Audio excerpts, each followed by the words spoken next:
Assalamualaikum warahmatullahi wabarakatuh. Alhamdulillahi haqqa hamdih. Wassalatu wassalamu ala Sayyidina Muhammadin khairi khalqih wa ala alihi wa sahbihi wa man tabi'ahu ila yaumil qiyamah. Amma ba'd. Sahabat Assalam TV ID yang dimuliakan Allah Subhanahu wa taala. Saya akan membahas kitab Muraqil Ubudiyah, syarah dari kitab Bidayatul Hidayah. Muraqil Ubudiyah yang disusun oleh Al-Alim Al-Fadil Al-Wara' Al-Kamil Syekh Muhammad Nawawi Al-Jawi, mensyarahi kitab Bidayatul Hidayah yang disusun oleh Hujjatul Islam Abu Hamid Muhammad bin Muhammad Al-Ghazali yang lahir di Desa Ghazali, Kota Tus, Provinsi Khurasan, negeri Iran sebelah utara pada tahun 450 Hijriah. Kitab Bidayatul Hidayah ini menceritakan yang pertama adalah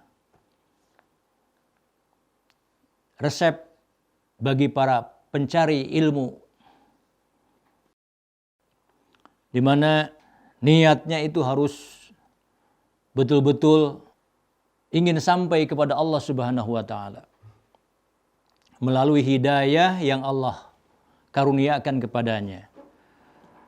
Kitab Bidayatul Hidayah ini menjadi dua bagian. Yang pertama adalah berkenaan dengan fi'lut ta'at, ya, mulai dari adab bangun dari tidur, adab masuk toilet, adab wudu bersuci, ya.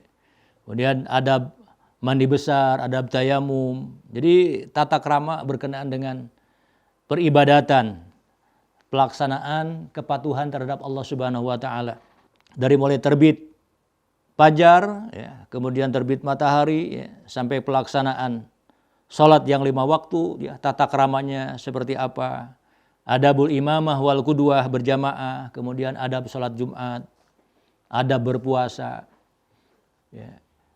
Itu bagian yang pertama. Kemudian bagian yang keduanya adalah berkenaan dengan ijtinabul ma'asi, ya, menjauhi kemaksiatan-kemaksiatan, tarkil manahi, meninggalkan larangan-larangan Allah Subhanahu wa taala. Bagaimana di sini dijelaskan hifzul ain, ya, anggota panca indera yang 7 ini, hifzul ain, menjaga mata, ya, pandangan, menjaga telinga, hifzul uzunan, ya. Kemudian hibdul lisan, hibdul bat, ya, hibdul faraj, hibdul yadain, ya, hibdul rijlain, ya, kemudian ma'asil qalbi, ya, kemudian bagaimana penyakit hati yang namanya ujub, takabur dan riya, ya. Dan juga berkenaan dengan adabul alim wal muta'allim, ya, kemudian adabul walad ma'al walidain, ya, serta yang terakhir adalah berkenaan dengan syarat bersahabat dan berteman. Itu diantara bahasan-bahasan yang ada di dalam kitab Bidayatul Hidayah, di mana syarahnya sebagai catatan penjelasan dari kitab Bidayatul Hidayah ini adalah Muraqil Ubudiyah yang disusun oleh Al-Alim Al-Fadil Al-Wara' Al-Kamil Syekh Muhammad Nawawi Al-Jawi, di mana Syekh Nawawi Al-Bantani ini banyak menyusun kitab-kitab yang tentu saja kitab-kitab ini banyak diamalkan oleh para santri di pesantren, ya, sebagai bahan bacaan untuk menambah pengetahuan para santri di pesantren dan juga di majelis-majelis taklim yang diadakan oleh kita pada umumnya. Insyaallah mudah-mudahan ilmu yang akan kita paparkan ini ada guna dan manfaatnya insyaallah. Amin ya Allah ya rabbal alamin. Sahabat TPID Assalam yang dimuliakan Allah Subhanahu wa taala, setelah memuji kepada Allah, bersalawat ya, kemudian menyampaikan salam ya, untuk baginda alam Kanjeng Nabi Muhammad sallallahu alaihi wasallam, para sahabat, keluarga dan para sahabatnya. Ya, mudah-mudahan rahmat ini juga sampai kepada kita selaku umat beliau sallallahu alaihi wasallam. Amma ba'du fa'lam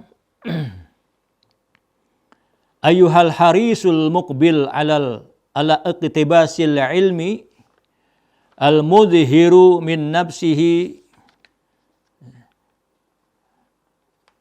sidqur ragbati wa faratut ta'attusi ilaihi.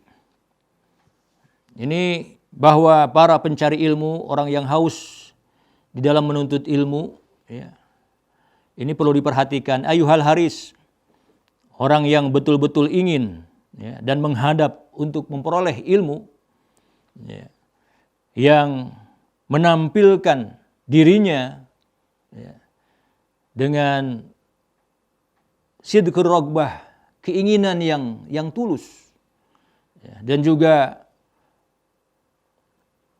rasa haus yang sangat untuk mendapatkan ilmu itu. Maka annaka in kunta taqsudu bi talabil ilmi, ketika kita ingin mendapatkan ilmu ya, bermaksud untuk mendapatkannya, maka kita harus menghindari 5 hal di sini disebutkan. Pertama adalah al-munafasah, yang kedua al-mubahata, yang ketiga at-taqadduma 'alal aqran. Ya. Yang berikutnya adalah wastimalata wujuhin nasi ilaik. Yang kelima adalah jam'a hitamid dunya. Ya. Ketika 5 hal ini ya, ada dalam niatnya mencari ilmu, maka dia akan rugi. Ya. Yang pertama munafasah. Munafasah ini adalah tujuan menuntut ilmunya itu adalah untuk bersaing. Kemudian yang keduanya mubahah. Ya, ingin unggul dari teman-teman sejawatnya. Iftikhar sebagai sebuah kebanggaan. Ya. Kemudian ya, taqaddum tadi, ingin disebut maju ya, di antara teman-temannya. Ya. Kemudian yang berikutnya istimalah, agar hati orang-orang cenderung kepadanya. Ya. Jadi istimalah ini adalah condong agar ia mendapatkan perhatian dari banyak orang. Kemudian yang terakhir adalah niat mencari ilmu karena hendak menghimpun perhiasan dunia, apapun bentuknya, apakah itu kedudukan, jabatan, kemuliaan dari manusia. Ya. Ketika 5 hal ini ada ya, di dalam maksud menuntut ilmu, ya, maka Hujjatul Islam Al-Imam Al-Ghazali menyebutkan, fa anta sa'in fi hadabi dinika wa ihlaki nafsika. Maka ketika niatnya itu adalah semata-mata tujuan dunia, ya, bermegah-megahan, kebanggaan, ingin bersaing dengan teman-temannya, ya, agar manusia besar perhatian kepadanya, ya, riya lah katakan seperti itu. Kemudian tujuan dunia lainnya adalah ingin mendapatkan perhiasan dunia, maka fa anta sa'in fi hadabi dinika, maka sesungguhnya Anda sedang berusaha untuk menghancurkan agamamu. Wa ihlaki nafsika, dan membinasakan dirimu. Ya. Wa bai'i akhiratika bidunyaka, dan menjual akhiratmu dengan duniamu. Gitu. Fa safqatuka khasiratun wa tijaratuka ba'iratun. Maka kesepakatanmu, akadmu, transaksimu itu adalah, dan perniagaanmu itu akan hancur, binasa. Ya. Wa muallimuka mu'inun laka ala isyanika wa syarikul laka fi khusranika. Gurumu yang mengajarimu tentang ilmu itu, ya, itu turut membantu kepadamu, ya, pada perbuatan maksiatmu. Gitu. Dan bersekutu di dalam kerugianmu. Ya. Gurumu diibaratkan kaba'i sayfin min qati'i tariqin. Ya. Gurumu itu adalah ibarat seorang penjual pedang yang dijual kepada para penjahat. Maka ini seperti apa yang disabdakan oleh Rasulullah sallallahu alaihi wasallam, man a'ana ala ma'siyatin walau bi satri kalimatin kana syarikan lahu fiha. Ya, Rasulullah sallallahu alaihi wasallam bersabda, barang siapa yang membantu, ya, atas terwujudnya sebuah perbuatan maksiat walaupun hanya dengan sebenggal kata, maka sesungguhnya ia telah bersekutu di dalam perbuatan itu. Sahabat TPI di Assalam yang dimuliakan oleh Allah Subhanahu wa taala.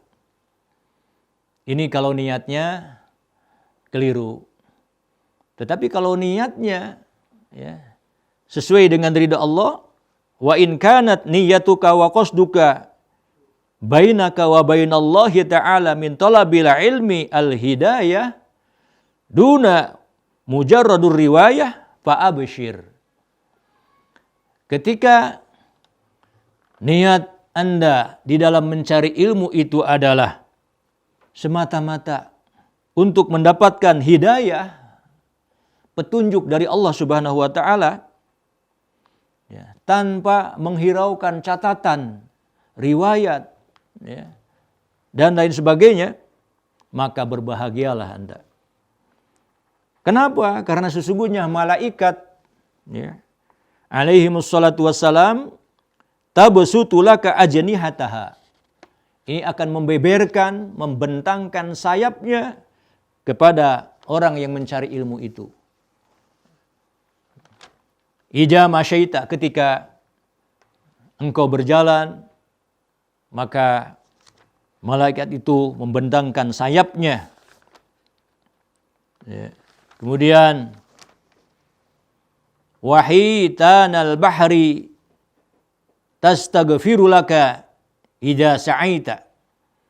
Ya, ikan-ikan di lautan lepas, ya, memintakan ampunan untukmu, ya, ketika engkau mencari ilmu itu.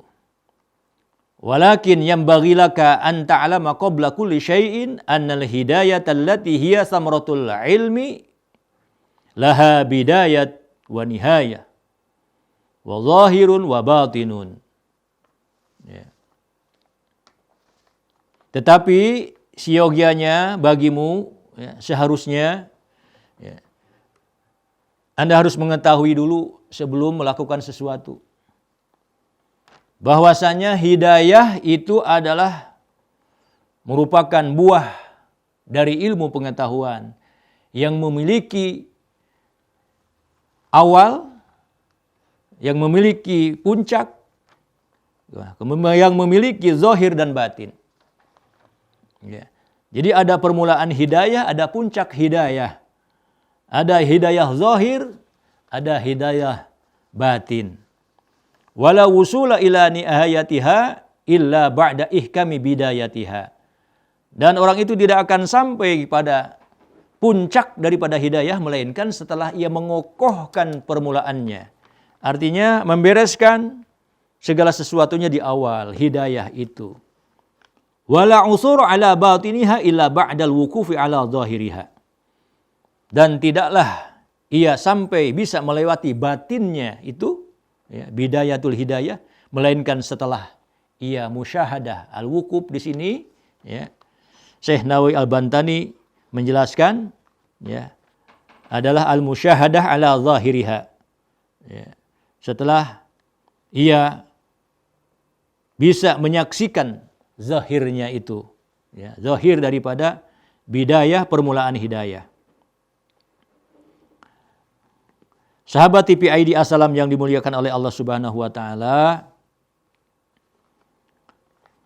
di sini Syekh Nawawi Al-Bantani menjelaskan bahwa untuk bisa sampai kepada Allah itu adalah 3 yang harus ada, ya. Sebagai ilmu pengetahuan yang kita tuju, ya, di mana hidayah itu adalah sebagai buah daripada ilmu, maka yang pertama, ya, Syekh Nawawi Al-Bantani mengilustrasikan perlu adanya syariat. Yang kedua adalah thariqat. Yang ketiga adalah hakikat. Tidak mungkin salah satunya hanya syariat saja, ya, tanpa dibarengi dengan tarikat, ya, bagaimana mungkin akan sampai pada hakikat bila mana ia tidak, ya, memulainya dengan syariat, mengamalkannya syariat itu. Ya. Jadi syariat ibarat perahunya, tarikat ibarat lautannya, sementara intan permata yang ada di dalam lautan yang dalam itu adalah ibarat hakikatnya. Kemudian ilustrasi lainnya adalah ibarat buah kelapa, ya, yang ketika dikupas itu akan, ya, terlihat buah kelapa itu, ya, dengan saripatinya. Dan ketika saripati kelapa itu diperas maka akan mengeluarkan minyak kelapa. Tidak mungkin minyak itu akan keluar, ya, dari saripati kelapa tanpa adanya, ya, cangkang yang menjaga isinya. Ini satu kesatuan daripada ilmu pengetahuan yang harus dimiliki oleh tiap-tiap kaum muslimin, kaum mukminin ketika ia hendak, ya, berniat untuk sampai ke hadirat Allah Subhanahu wa taala. Itulah hidayah sebagai buah ilmu yang harus kita perhatikan, terutama niat di dalam menuntut ilmu itu, maka jangan sampai ada kebanggaan, ya, di dalam hatinya, niat untuk membanggakan dirinya, ya, niat ingin mendapatkan keunggulan, bersaing dengan teman-temannya, ya, jangan sampai ingin mendapatkan perhatian dari orang banyak. Ya, jangan sampai ia berniat untuk tujuan duniawi, ya. Dan yang terakhir adalah jangan sampai ia berniat untuk menghimpun, ya, hiasan dunia. Nah, itu tadi, itu 5 poin tadi. Mudah-mudahan kita terhindar dari niat yang tidak baik ini, ya. Sehingga niat kita adalah semata-mata hidayah dan mengelolanya, ya, awal hidayah yang Allah berikan pada permulaan menuntut ilmu ini, sehingga kita bisa melaju, ya, dengan lancar untuk sampai pada puncak ilmu, ya, yaitu hidayah batiniyah yang umumnya didapat oleh para ulama al-amilin al-mukhlisin lahuddin. Demikian bahasan singkat berkenaan dengan khutbatul kitab dari kitab Bidayatul Hidayah. Wallahu muwaffiq ila aqwamit thoriq. Wassalamualaikum warahmatullahi wabarakatuh.